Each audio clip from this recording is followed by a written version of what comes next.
سلام دوستان، وقتتون بخیر. ما توی جلسه دوم و ویدیو چهارم معماری آموزش معماری مایکرو سرویس هستیم. توی ویدیو قبلی ما در مورد کانستراکتور اصلی صحبت کردیم که به عنوان اد مودمون میخوایم استفاده بکنیم موقعی که میخوایم یک تیکت جدید رو ایجاد بکنیم. من آیتما رو یکی یکی در موردشون صحبت بکنم به صورت کلی، بعد حالا ریزتر میشیم. ببین، ما یه موضوع اینوریانت داریم. اینوریانت ها رو من اینجا مشخص کردم که چه چیزایی هستن: ست تایتل، ست پریوریتی، ست سندر فون. برای مود ادیتینگمون یه دونه آپدیت تیکت رو گذاشتم که میتونیم ازش استفاده بکنیم. برای بحث‌های موضوعات دیگه مثلا بیزینس رول‌های مختلف، مثلا یه تیکتی اومده، ما فقط یه دونه از آیتم هاش رو می‌خوایم تغییر بدیم، مثلا نیاز نداریم که حتما آپدیت تیکت رو کار بکنیم. این دو تا متد دیگه هم جزء ادیتینگ مودمون حساب میشن. مثلا چه اتفاقی میفته؟ مثلا شما تو مود آپدیتتون میایید، خود انتیتیتون رو گت میکنید، نهایتا میگید چنج استاتوس من انجام بشه. این حالا از این طریق انجام میشه، کدی که براش نوشته شد. من یک سری توضیحات رو هم روی این متدها براتون نوشتم، در موردشون صحبت میکنم. خب بعدا هم خب شما بخواید خودتون پروژه رو ببینید، مجددا میتونید حالا بهتر درکش بکنید. خب ما تو جلسه قبلی، در ویدیو قبلی، در مورد پرایوت ستا صحبت کردیم. از طریق کانستراکتور هم میخواستیم یک تیکت جدید کرییت بکنیم. یک سری مقدار دیتا رو من براش مشخص کردم. گفتم به فرض آیدیمون اینجا مقدار میگیره، تایتلمون ست تایتل میشه، دیسکریپشن مستقیم مقدار دیگه میگیره از خود این سازنده به عنوان پارامتر که وارد شد به مقدار وارد میشه. ولی خب برای ست تایتل از این متد استفاده کردم، برای سندر فون از این متد استفاده کردم و بقیه هم به همین شکل. خب من اول از همه میگم این ست تایتل دقیقاً برای من چیکار میکنه. ست تایتل من جزء اینوریانت های من هستش، یعنی ما یه اینوریانتی گرفتیم برای ست تایتل. ببین حالا اینوریانت چیه؟ من کد رو باز میکنم، توی خود کد در موردش صحبت میکنم. ببینید اگر دقت کرده باشیم، ما قرار بود با دامین اکسپرت صحبت بکنیم، بگیم که یه تحلیل رو ازش بگیریم. دامین اکسپرت به فرض مثال گفته اگر تایتل خالی وارد بشه در زمان ایجادمون، ما در زمان ایجاد رو صحبت میکنیم. خب این ست تایتل رو فعلا اینجا استفاده کنیم، اصلا با آپدیت ما کاری نداره، ممکنه اونجا سناریو عوض شه. فعل حال چیزی که من نوشتم اینه که بعد از اینکه پارامتر وارد شد، یه متد رو فراخوانی میکنم به عنوان یک اینوریانت که یک کاندیشنی رو برای من باید بررسی بکنه که must never violated or broken. خب نوشتم برای هر جفتش هم استفاده کردم احتمالا. اینجا گفتم نباید خالی باشه، نباید طولش کمتر از 5 باشه، نباید طولش بیشتر از 100 باشه. اینا رو از کی پرسیدم؟ از خود دامین اکسپرت پرسیدم. تحلیل شده، تحلیلگر آورده اینو تحویل مثلا برنامه نویس داده. من یک جایی توی از ویدیوی قبلی اشاره کردم، گفتم ما میتونیم یه دونه برنامه بزنیم فقط توی همین دامین لایر ما کار بکنه و همین رو برامون پیاده سازی کنه.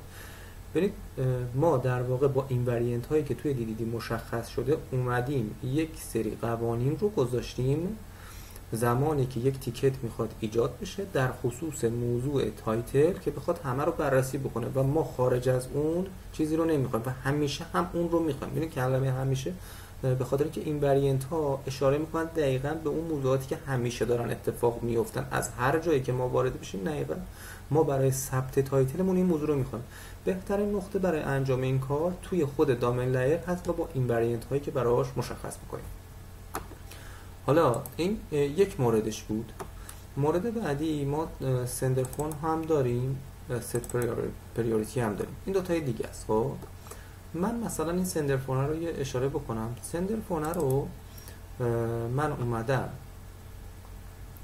دوباره خود این پراپرتی اصلیمون که اینجا هستش از نوع فون گرفتم. این نوع فون رو الان میخوایم بررسی بکنیم ببینیم چه چیزی هستش.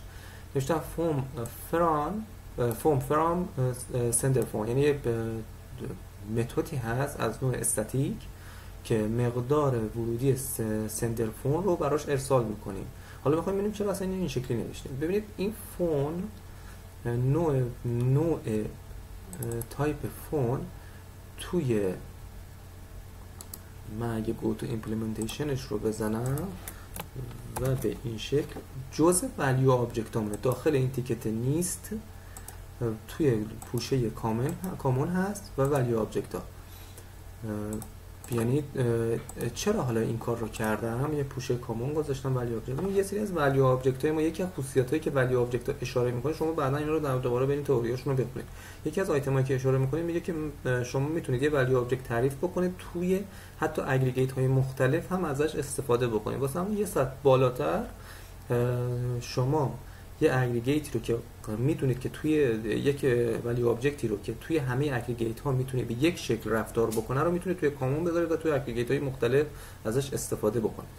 مثلا ما یه اگریگیتی به اسم فون درست کردیم. معمولا میگم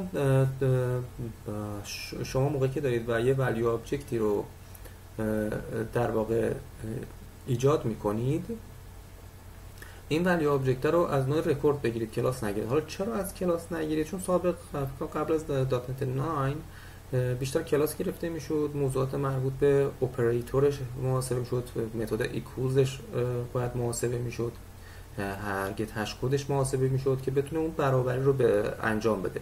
چون کلاس ها البته رکورد هم رفرنس تایپ، کلاس ها هم رفرنس تایپ هم، ولی برای اینکه مقدار دو تا آبجکت بخواد با هم مقایسه بشه، خب توی کلاس به خونه حافظش اشاره میکنه. ما به خاطر اینکه بخوایم مقادیر رو با هم مقایسه بکنیم، یا باید کلاس رو اوورراید میکردیم، اون متدایی که من بهش اشاره کردم مثل گت هش کد یا ایکوالزش رو یا اپراتورها رو، یا اینکه بیایم از کیورد رکورد استفاده بکنیم. کیورد رکورد به صورت توکار خود این کیورد داخل خودش این پیاده سازی رو انجام داده. به خاطر همین ما میتونیم ساده نویسی بکنیم. واسه از اولیو آبجکت ها بابت همین از نوع رکورد استفاده میکنیم. توی این قسمت the phone number stored as a string immutable after creation.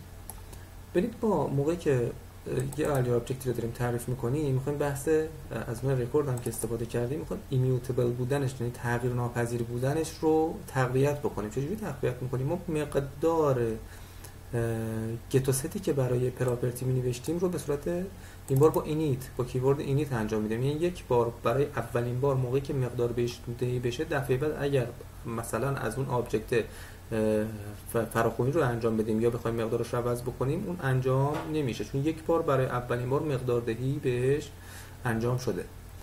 یه پرایوت کانستراکتور گذاشتیم، یعنی نمیشه این رو نیو کرد از بیرون، و اومدیم یه متدی رو براش ایجاد کردیم. ما اومدیم در واقع با این حرکتمون فکتوری متد رو فکتوری پترن رو پیاده کردیم. این فکتوری پترن یه سری مزایا برای خودش داره. یعنی شما از موقعی که داخل یک کلاسی میخواید یک کاری رو انجام بدید، باید از یک متد خاصی که حالا با استاتیک هم اینجا مشخص شده اون رو فراخوانی بکنید، توی یک جا اعتبار سنجیاتی رو انجام بدید برای اون پراپرتی، برای اون عملی که میخواین انجام بدید، و اینکه محدودیتاتون رو از یک لاین عبور بدید. فکتوری پترن شما کمک میکنه که این پیاده سازی رو انجام بدید. یعنی ما الان توی این ولیو آبجکت از فکتوری پترن رو هم استفاده کردیم. خب پس این کلاس ولیو آبجکتمون حالا از نوع رکورد که مشخص شده قابل نیو کردن نیست بابت این بحث پرایوت کانستراکتوری که گذاشتیم. کامنت بعدی که من اشاره کردم، فکتوری متد create a new phone instance with validation. خب این والیدیشن هایی که من داخلش گذاشتم بررسی میکنه. ببینیم مثل همون این وریانت های خودمون هست توی ولیو آبجکتمون اینجا انجام میشه که نباید نامبرمون مثلا خالی باشه و مقدارش هم به فرض باید 13 رقم باشه. این در حال اون والیدیشنی که شما در نظر میگیرید و به صورت داخلی یک آبجکت ازش ساخته میشه و به بیرون ارسال میشه که از نوع خود فون هستش. من یه سری توضیحات دیگه هم اینجا نوشتم که گذری بتونم بهش اشاره کنم. این در مورد رکورد هستش توی سی شارپ. گفتم شما و زمانی از رکورد میتونید استفاده بکنید که این موارد رو داشته باشه، یعنی این موارد رو براتون به صورت کامپایلر اتوماتیکلی پرووایز، یعنی اینا رو به صورت پایه‌ای براتون پیاده‌سازی می‌کنه. اینجا توضیح هم در موردش دادم، گفتم این متدها رو به صورت تو کارت برای خودش داره، نیازی نیست که شما کلاس پیاده سازی بکنید و از نوع کلاس تعریف بکنید و پیاده سازی اینها رو انجام بدید. مثال رو هم براش گذاشتم و خروجی هاش رو هم گذاشتم بخواید بهتر متوجه بشید. اینجا از فکتوری پترن هم استفاده کردم، یک بحث مزایاش هم گذاشتم که گفتم به صورت centralized validation logic ensure for instance are always valid. اینا رو مثلا چک میکنه. خیلی چیز سخت این نیست. یه value object common معرفی کردیم که قراره توی دو تا اگریگیت مختلف ازش استفاده بکنیم. چرا میگم value object common؟ چون داخل خود این تیکت اگریگیت ما یه پوشه داریم مثل value object که این value object مختص این اگریگیته، ولی فونه رو شما میتونید توی اگریگیت های مختلف هم ازش استفاده بکنید. ما بقیه توضیحات توی ویدیو بعدی براتون ارائه میشه که مربوط به ادامه همین تیکت هستش. خسته نباشید.